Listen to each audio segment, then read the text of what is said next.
The flames rise, the air thickens, and a mother's desperate cries pierce the chaos. In the heart of a Hollywood neighborhood consumed by fire, one man steps forward to confront not just the blaze, but a greater injustice. What happens when those sworn to save lives refuse to act? Stay tuned to witness a story of courage, humanity, and the fight for justice. If this story moves you, leave a like, share your thoughts in the comments, and spread the message. Together, we can make a difference. The evening in Hollywood began like any other, with the calm breeze rolling in from the ocean and the sunset painting the sky in hues of orange and purple. However, within minutes, the serene atmosphere turned chaotic. A thick black plume of smoke rose over the hills, followed by a fiery glow that illuminated the horizon. The unmistakable smell of burning wood and ash reached the streets, and people began to panic. Dwayne Johnson, better known to the world as The Rock, was at home with his family, enjoying a rare quiet evening after a grueling work schedule.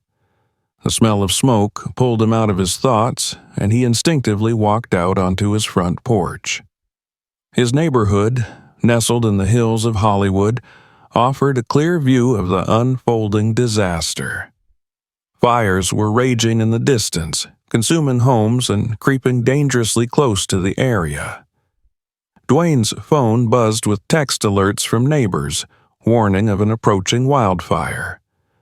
He wasted no time dialing 911, reporting the location of the fire and urging for immediate help.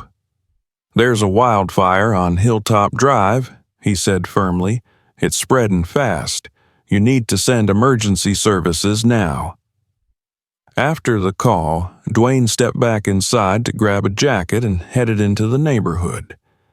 As he walked down the street, he saw families hurriedly evacuating their homes, dragging suitcases and carrying pets in their arms. The sense of urgency was palpable. Some neighbors shouted warnings, while others struggled to keep calm. Dwayne quickly jumped in to help an elderly man struggling with a heavy bag, lifting it with ease and carrying it to his car. "Stay safe," he said, patting the man's shoulder before turning his attention to others in need. Minutes later, the sound of sirens pierced the air as fire trucks arrived, their flashing lights reflecting off the smoke-filled sky. A team of firefighters disembarked, swiftly rolling out hoses and assessing the situation. Despite their arrival, the tension in the air only seemed to grow. Dwayne noticed a woman standing in the middle of the street, screaming and waving her arms frantically. She appeared desperate, her voice trembling with panic as she tried to get the firefighters' attention. "Please, my son is still in the house," she cried, pointing to a modest two-story home further down the street. Flames were licking at its roof, and thick smoke billowed from the windows. "You have to help him. He's only 5 years old." One of the firefighters, a tall, broad-shouldered man, turned to her with a look of disdain. His demeanor was shockingly indifferent. "Ma'am, we're doing our job," he said coldly. "We can't just run into every burning building because someone says there's a kid inside." The woman's face contorted in disbelief. "What do you mean? He's a child. You're supposed to save people." The firefighter shrugged, a smirk tugging at the corner of his mouth. "Look, lady, maybe if you'd been watching your kid, he wouldn't be in this mess." The crowd of neighbors murmured in shock, some pulling out their phones to record the exchange. The woman stepped closer, her voice rising in desperation. "You can't just stand here. He's in there. Please." Another firefighter, leaning against the truck, chimed in with an apathetic tone. "Why don't you calm down? You people always want someone else to fix your problems." The blatant racism in their words hung in the air like a toxic cloud. The woman's knees buckled, and she fell to the ground, sobbing uncontrollably. Dwayne, who had been watching the scene unfold, felt anger boil within him. His fists clenched as he strode toward the group of firefighters. "Hey!" he barked, his voice cutting through the noise like a thunderclap. All eyes turned to him. "What the hell is wrong with you? That's a child in there, and you're standing around making excuses?" The smirking firefighter straightened up, a flicker of annoyance crossing his face. "Listen, buddy, I don't know who you think you are, but we're the professionals here. Stay out of it." Dwayne stepped closer, towering over the man. "Professionals? You're supposed to save lives, not stand here insulting people. If you're too cowardly to do your job, then get out of the way." The firefighter took a step back, looking uneasy but unwilling to back down. "We can't risk our lives for every little sob story," he muttered, trying to sound tough. Dwayne turned to the sobbing woman and knelt beside her. "I'll get him," he said firmly. She looked up at him, her tear-streaked face a mix of hope and disbelief. You would do that?" she asked, her voice trembling. "I'm not going to let anyone die because of their ignorance," Dwayne replied. He removed his jacket, handed it to her, and sprinted toward the burning house. "Wait, are you crazy?" one of the firefighters shouted after him. "You'll get yourself killed." Dwayne ignored them. His focus was solely on the child inside. As he approached the house, the heat hit him like a wave, and the crackling of the flames grew louder. He kicked open the front door, vanishing into the smoke as the crowd watched in stunned silence. Inside the burning house, the heat was suffocating, and thick smoke clung to every surface, making it nearly impossible to see. Dwayne crouched low, using his arm to shield his face as he moved through the front hallway. The roar of the flames was deafening, and the air burned his lungs with every breath. Despite the intense heat and the oppressive smoke, his mind was focused on one thing: finding the boy. "Hey, kid!" Dwayne shouted, his voice barely cutting through the cacophony of crackling flames and falling debris. "If you can hear me, make a sound." There was no response at first, only the groaning of the house's wooden frame as it threatened to collapse. Dwayne pressed forward, scanning each room he passed. The living room was already engulfed in flames, the furniture reduced to smoldering piles of ash. He moved quickly, knowing time was running out. The heat was almost unbearable, but he forced himself to push through the pain. Suddenly, he heard a faint sound, a whimper. His heart leapt. "Keep making noise. I'm coming to get you," he called, following the sound to the back of the house. He reached what appeared to be a child's bedroom, and through the dense smoke, he could just make out the silhouette of a small figure huddled in the corner. The boy was clutching a stuffed bear, his tear-streaked face barely visible through the haze. Dwayne knelt down, trying to keep his voice calm despite the chaos around them. "Hey, buddy. It's okay. I'm here to help you. I'm going to get you out of here." The boy didn't respond, his body frozen in fear. Dwayne gently reached out and scooped him into his arms. "Hold on tight, all right? I've got you," he said, wrapping his arms protectively around the child. The boy clung to him desperately, burying his face in Dwayne's chest. As Dwayne turned to leave, a section of the ceiling collapsed in front of him, sending a shower of sparks and burning debris to the floor. He instinctively shielded the boy with his body, the intense heat searing his back. Gritting his teeth against the pain, he adjusted his grip on the child and looked for another way out. The front entrance was no longer an option. The flames had completely engulfed it. He spotted a window on the far side of the room, partially obscured by heavy curtains that were already beginning to smolder. Moving quickly, Dwayne kicked over a nearby chair and used it to smash the glass. Fresh air rushed into the room and the boy let out a small gasp. Dwayne climbed onto the windowsill, carefully maneuvering himself and the child through the narrow opening. Outside, the crowd erupted into cheers as Dwayne emerged, cradling the boy in his arms. The child's mother, who had been kneeling in the street, sobbing uncontrollably, scrambled to her feet and ran toward them. Her face was a mixture of relief and gratitude as she reached out for her son. "Thank you! Oh my God, thank you!" she cried, pulling the boy into her arms. Tears streamed down her face as she hugged him tightly, her body trembling with emotion. Dwayne stepped back, breathing heavily as he tried to recover from the ordeal. His shirt was soaked with sweat and covered in soot, and his hands were blistered from the heat. Despite the pain, he couldn't help but smile as he watched the mother and son reunite. The firefighters, who had stood idly by while the house burned, were now the subject of angry murmurs from the crowd. Some people shouted accusations, while others recorded the scene on their phones. One man yelled, "You should be ashamed of yourselves," as he pointed at the firefighters. The tension in the air was palpable. The same firefighter who had dismissed the mother earlier tried to approach Dwayne, his expression a mix of defensiveness and discomfort. "Look, man, you shouldn't have gone in there. That was reckless." Dwayne turned to face him, his jaw clenched. "Reckless? That child would be dead if I hadn't gone in there. And you stood here doing nothing." The firefighter's face reddened, and he started to stammer a response, but Dwayne cut him off. "You're supposed to save lives, not stand around making excuses. You don't deserve that uniform." The crowd erupted into cheers and applause, their voices drowning out the firefighters' feeble attempts at a comeback. The mother turned to Dwayne, her eyes filled with tears. "You're a hero. You saved my baby.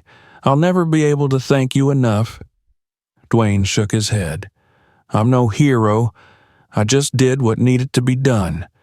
But those guys," he gestured toward the firefighters, "they need to be held accountable." The weight of his words hung in the air as the crowd nodded in agreement. Dwayne glanced back at the smoldering remains of the house, his expression somber. There was still work to be done, but for now he was grateful that the boy was safe. As the mother and son embraced once more, Dwayne silently vowed to ensure that justice would be served. The crowd outside the burned house was still buzzing with tension and disbelief. The mother clung to her son, refusing to let him go as tears streamed down her face. Dwayne stood nearby, catching his breath and wiping the sweat and soot from his forehead. The heat of the fire had begun to subside as the house was reduced to smoldering remains, but the heat of anger and indignation among the onlookers was only growing stronger. People murmured to one another, their eyes darting toward the firefighters, who now looked visibly uncomfortable. One man from the crowd, a middle-aged neighbor in a baseball cap, stepped forward and pointed directly at the fire chief. "What the hell was that? You let him go in there alone. You're supposed to be the ones saving lives." The fire chief, a burly man with a thick mustache, frowned and raised a hand as if to calm the crowd. "We were assessing the risk. It's not our protocol to endanger our team for what? For a black kid?" Another voice cut him off. A woman from the crowd, holding her phone up to record, stepped forward. "We all heard your guys. They didn't even try to hide their racism. You think we're going to let this slide?"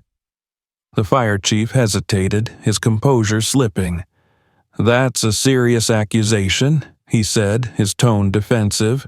"We're here to do our job, not to save lives." Dwayne's voice boomed, silencing the growing commotion. He stepped forward, his tall frame casting a shadow over the fire chief. His face was a mask of controlled anger, his tone firm but unyielding. "Because that's exactly what you failed to do tonight." The fire chief shifted uncomfortably, clearly caught off guard by Dwayne's directness. "Look, Mr. Johnson, he began, trying to adopt a conciliatory tone. "We appreciate your concern, but nothing," Dwayne interrupted, his voice cutting like a blade. "I watched your men mock a mother who was begging for her child's life. I heard them make disgusting comments about her and her son while a fire consumed their home, and you just stood there, letting it happen. If you think anyone here is going to accept your excuses, you're dead wrong." The crowd erupted into applause and shouts of agreement. People waved their phones in the air, ensuring every word was captured on video. The fire chief's face turned red as he struggled to regain control of the situation. "This isn't the place for this discussion," he said stiffly, trying to maintain authority. "We have procedures to follow." "Procedures?" Dwayne shot back, stepping even closer. "Your job is to save lives, not make excuses. Your men stood there and watched a house burn with a child inside, and you want to talk about procedures? You don't deserve the trust of this community." The fire chief opened his mouth to respond, but the crowd drowned him out with boos and jeers. One man shouted, "We don't need racists in our fire department." Another added, "Get off our street." The tension reached a boiling point when the mother of the boy stepped forward, still holding her son tightly. Her voice was shaky but determined as she addressed the firefighters directly. "You looked me in the eye and told me my son's life wasn't worth saving. You laughed at me when I begged for help. How can you call yourselves heroes? You're nothing but cowards." Her words hung in the air, and for a moment there was complete silence. Even the firefighters who had previously smirked and joked now looked down. Avoiding eye contact, the crowd seemed to hold its collective breath, waiting for someone to respond. Dwayne turned to the mother, his expression softening. "You're right," he said gently. "They failed you. But we won't let them get away with it. Not this time." He looked back at the crowd, his voice rising with conviction. "What happened here tonight is unacceptable. It's not just about one family or one child. It's about everyone in this community. If they won't hold themselves accountable, then we will." The crowd erupted into cheers once more, their anger now transformed into a unified demand for justice. People began exchanging phone numbers, forming plans to file complaints, and demand an investigation into the fire department's actions. Someone shouted, "Let's take this to the news," and others quickly echoed the idea. The fire chief, now visibly flustered, gestured for his team to start packing up. "We're done here," he muttered, his voice barely audible over the noise of the crowd.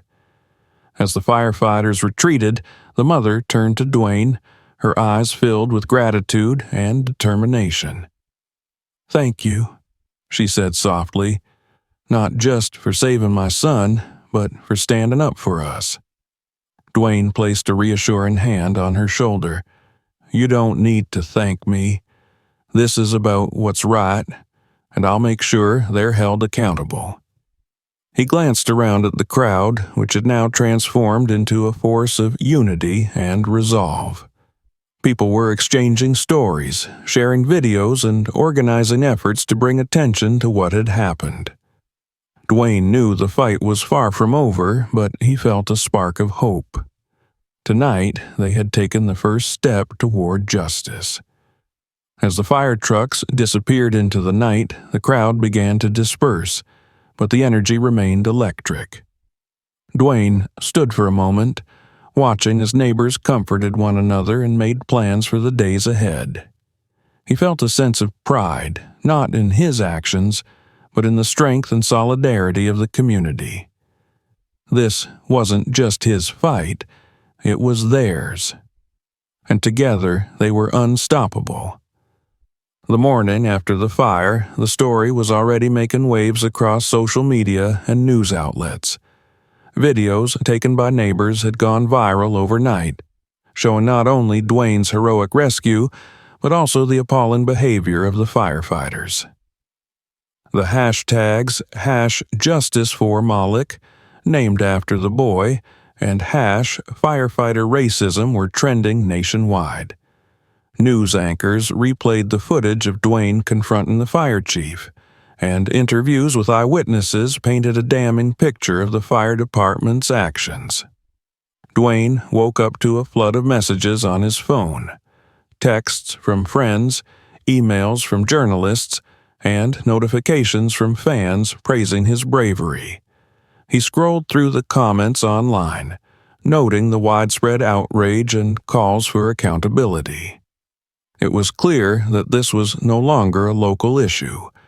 It had become a national conversation about systemic racism and the responsibilities of public servants. By midday, a press conference was held outside the remains of the house. A small podium had been set up, surrounded by cameras and reporters. The mother, Tamara, stood to one side, holding Malik close to her. The boy seemed shy, but comforted by his mother's presence.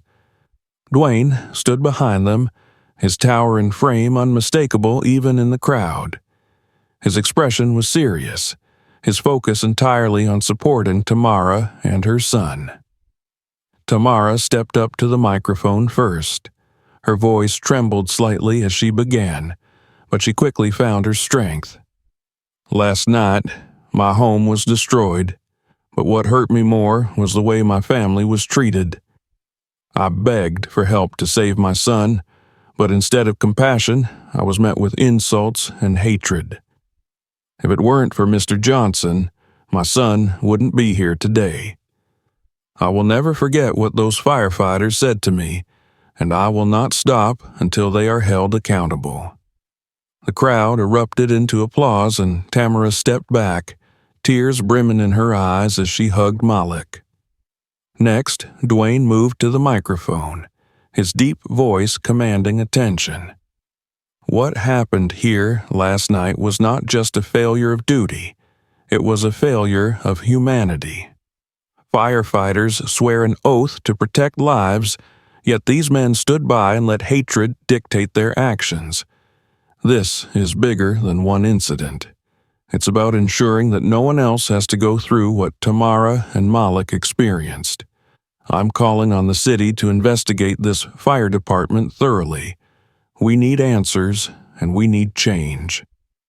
The reporters fired off questions, asking about Dwayne's perspective, Tamara's plans to file complaints, and what actions the community could take. Dwayne answered calmly but firmly, emphasizing the need for systemic reform and accountability. By the end of the press conference, it was clear that the story wasn't going to fade away anytime soon. In the following days, the city announced an official investigation into the fire department. Several firefighters, including the chief, were placed on administrative leave while their actions were reviewed.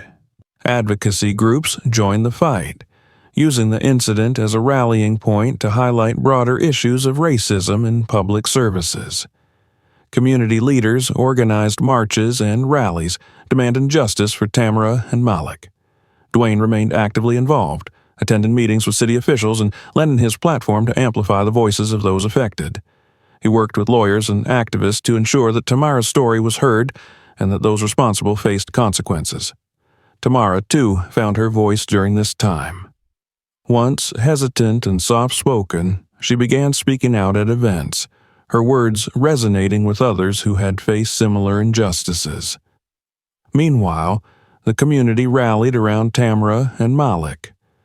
Neighbors started a fundraiser to help them rebuild their lives, and within days, enough money was raised to cover the costs of a new home.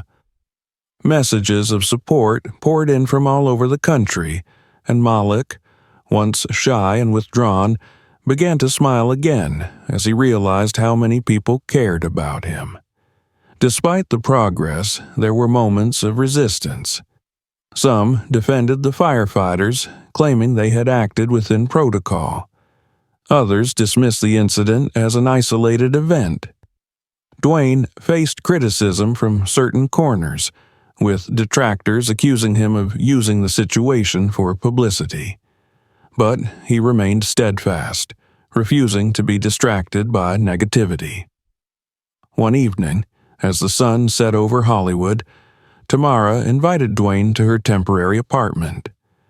Over dinner, she expressed her gratitude once again. "You didn't just save my son," she said, her eyes filled with emotion. "You saved me too. You gave me the strength to stand up and fight." Dwayne shook his head. "You were always strong, Tamara. You just needed the chance to show it. Now you're inspiring so many others." Malik, sitting nearby, looked up at Dwayne with wide eyes. "Are you a superhero?" he asked, his voice filled with awe. Dwayne chuckled, reaching out to tousle the boy's hair. "No, buddy, I'm just a guy trying to do what's right. But you're the real superhero. You were so brave in that house." As they laughed together, it was clear that despite the challenges they had faced, hope had taken root. The fight for justice was far from over, but they had already proven that change was possible when people came together and refused to back down. For Dwayne, the journey wasn't about being a hero. It was about standing up for what mattered most. And for Tamara and Malik, it was the beginning of a new chapter, one filled with resilience, unity, and the promise of a brighter future. The days turned into weeks, but the fire and its aftermath continued to dominate headlines across the nation. Investigations into the firefighters' behavior were underway, and public pressure on the city to take action remained intense. Videos of the incident had been replayed millions of times, and interviews with Tamara and other witnesses had shed light on the blatant racism displayed by the crew that night. The court of public opinion had already reached its verdict. The firefighters had failed their duty and disgraced their profession. Dwayne Johnson stayed deeply involved, using his platform to keep the spotlight on the issue. He attended community forums, met with city officials, and supported Tamara as she pursued legal action against the fire department. He also partnered with civil rights organizations to address systemic racism in emergency services, pushing for mandatory bias training and stricter oversight. The investigation revealed disturbing patterns within the fire department. Testimonies from current and former employees painted a picture of a toxic culture, rife with discriminatory practices and a lack of accountability. Emails and text messages from some of the firefighters involved in the Hilltop Drive fire were leaked, containing racist remarks and jokes about the incident. The revelations fueled outrage and led to nationwide calls for reform. The fire chief and the two firefighters who had directly insulted Tamara were fired, and charges of negligence were brought against them. The city announced sweeping changes to the fire department's policies, including increased funding for diversity training and the establishment of an independent oversight committee. These measures were seen as a step in the right direction, but Dwayne and Tamara both knew that the fight for lasting change was far from over. One afternoon, Dwayne and Tamara attended a rally in downtown Los Angeles, where thousands of people had gathered to demand justice and equality. The crowd was a sea of signs, banners, and determined faces, united by a shared commitment to creating a better future. Tamara took the stage holding Malik's hand and addressed the audience with a newfound confidence. "I stand here today not just as a mother who nearly lost her son, but as a woman who found her voice," she began. "What happened to my family should never happen to anyone. But thanks to all of you, we're turning pain into power. Together, we're showing the world that hate has no place in our community." The crowd erupted into applause, chanting her name as she stepped back to let Dwayne speak. His presence alone commanded silence as he approached the microphone, his voice steady and filled with conviction. "This isn't about me," he began. "It's about a community coming together to say enough is enough. It's about holding those in power accountable and ensuring they serve every member of our community with dignity and respect. We've made progress, but there's still so much work to do. And if there's one thing I've learned, it's that change doesn't happen when we wait for someone else to act. It happens when we stand up and take action ourselves." The rally was a turning point, energizing the movement and inspiring people across the country to demand reforms in their own communities. Dwayne's involvement brought even more attention to the cause, and his actions inspired others in positions of influence to speak out. Tamara and Malik's lives slowly began to rebuild.